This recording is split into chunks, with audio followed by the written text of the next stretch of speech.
Assalamualaikum warahmatullahi wabarakatuh. Perkenalkan, nama saya Amida Galang Jinjinai. Di sini saya akan mempresentasikan materi saya, yaitu tentang kegawat daruratan sistem neurologi stroke.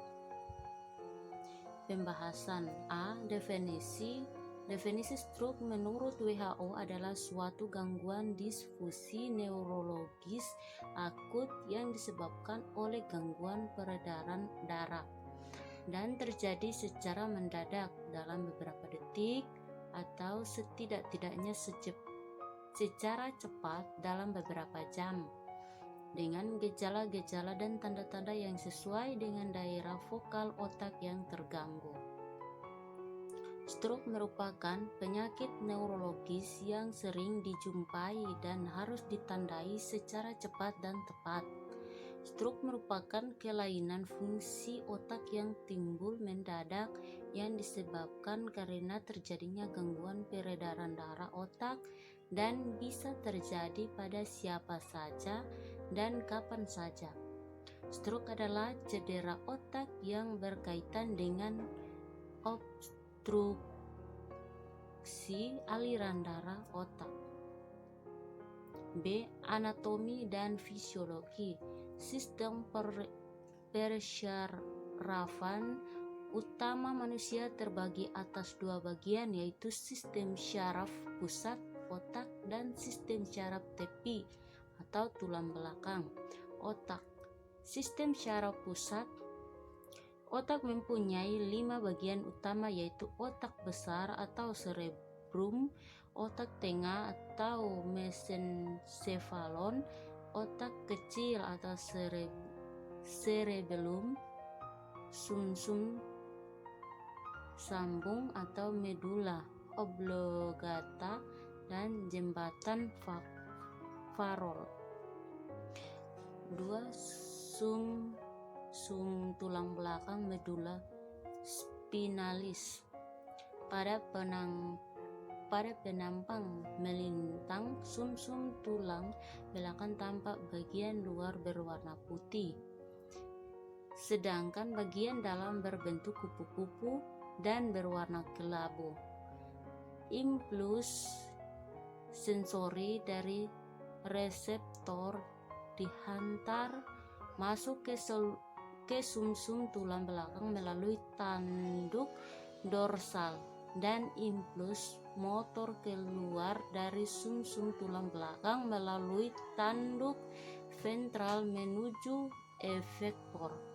Pada tanduk dorsal terdapat badan sel saraf penghubung atau asosiasi konektor yang akan menerima impuls dari sel saraf sensori dan akan menghantarkannya ke saraf motorik.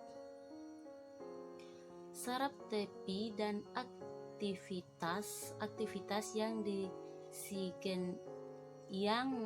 dikendalikannya. A. Sistem saraf sadar. Sistem saraf sadar disusun oleh saraf otak atau saraf kranial, yaitu saraf-saraf yang keluar dari otak, dan saraf sumsum tulang belakang, yaitu saraf-saraf yang keluar dari sumsum tulang belakang. B. Saraf otonom. Sistem saraf otonom disusun oleh serabut saraf yang berasal dari otak maupun dari sumsum tulang belakang dan menuju organ yang bersangkutan. Dalam sistem ini terdapat beberapa jalur dan masing-masing jalur membentuk sinapsis yang kompleks dan juga membentuk ganglion. Urat saraf yang terdapat pada pangkal ganglion disebut urat saraf praganglion, dan yang berada pada ujung ganglion disebut urat saraf postganglion. C. klasifikasi. Stroke dapat diklarifikasikan menurut patologi dan gejala kliniknya, yaitu A. Stroke hemoragi menurut perdarahan cerebral dan mungkin perdarahan subaraknoid disebabkan oleh pecahnya pembuluh darah otak pada daerah otak tertentu. Biasanya kejadiannya saat melakukan aktivitas atau saat aktif, namun bisa juga terjadi saat istirahat. Kesadaran pasien umumnya menurun. Perdarahan otak dibagi dua, yaitu perdarahan intracerebral dan perdarahan subaraknoid. 2. Stroke non-hemoragi dapat berupa iskemia atau emboli dan trombosis cerebral. Biasanya terjadi saat setelah lama beristirahat, baru bangun tidur, atau di pagi hari. Tidak terjadi perdarahan, namun terjadi iskemia yang menimbulkan hipoksia, dan selanjutnya dapat timbul edema sekunder. Kesadaran umumnya baik. D. Etiologi penyebab stroke menurut Arif Mutakin. 1. Trombosis cerebral. Trombosis ini terjadi pada pembuluh darah yang mengalami oklusi sehingga menyebabkan iskemia, jadi jaringan otak yang dapat menimbulkan oedema dan kongesti di sekitarnya. Kedua, hemoragi, perdarahan intrakranial atau intracerebral, termasuk perdarahan dalam ruang subaraknoid atau ke dalam jaringan otak sendiri. Perdarahan ini dapat terjadi karena atherosklerosis dan hipertensi. 3. Hipoksia umum. Beberapa penyebab yang berhubungan dengan hipoksia umum adalah: yang pertama, A. Hipertensi yang parah. B. Kardiak pulmonari arrest. Ketiga, C.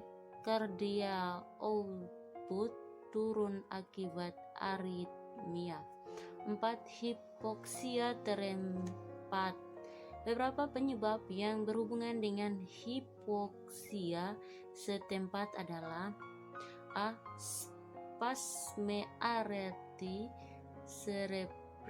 cerebral yang disertai pendarahan subaraknoid, vasokonstriksi arteri otak disertai sakit kepala migrain.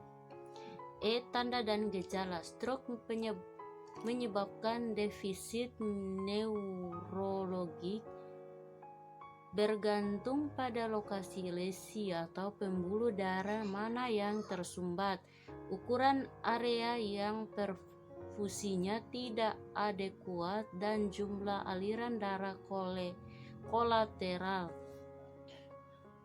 Stroke akan meninggalkan gejala sisa karena fungsi otak tidak akan membaik sepenuhnya. Berikut tanda gejala stroke. 1. Kelumpuhan pada salah satu sisi tubuh atau hemiparesis atau hemiplegia, lumpuh pada salah satu sisi wajah, anggota badan, atau biasanya hemiparesis yang timbul mendadak ketika tonus otak lemah atau kaku. 4. Menurut atau hilangnya rasa. kelima, gangguan lapang pandang atau homonimus hemianopsia. V. Patofisiologi. Setiap kondisi yang menyebabkan perubahan perfusi darah pada otak akan menyebabkan keadaan hipoksia. Hipoksia yang berlangsung lama dapat menyebabkan iskemik otak. Iskemik yang terjadi dalam waktu yang singkat kurang dari 10-5 menit dapat menyebabkan defisit sementara dan bukan defisit permanen.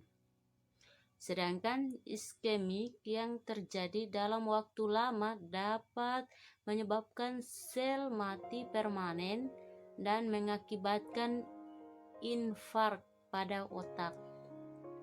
Setiap defisit lokal permanen akan bergantung pada daerah otak mana yang terkena. Daerah otak yang terkena akan menggambarkan pembuluh darah otak yang terkena. Pembuluh darah yang sering mengalami iskemik adalah arteri serebral tengah dan arteri karotis istema. Defisit lokal permanen dapat tidak diketahui jika klien pertama kali mengalami iskemik otak total yang dapat teratasi. Kesimpulannya adalah stroke merupakan penyakit kehilangan fungsi otak yang diakibatkan oleh berhentinya suplai darah ke bagian otak. Stroke disebabkan oleh trombosis, embolisme cerebral, iskemia, dan hemoragi cerebral. Sekian dari materi saya mengucapkan terima kasih.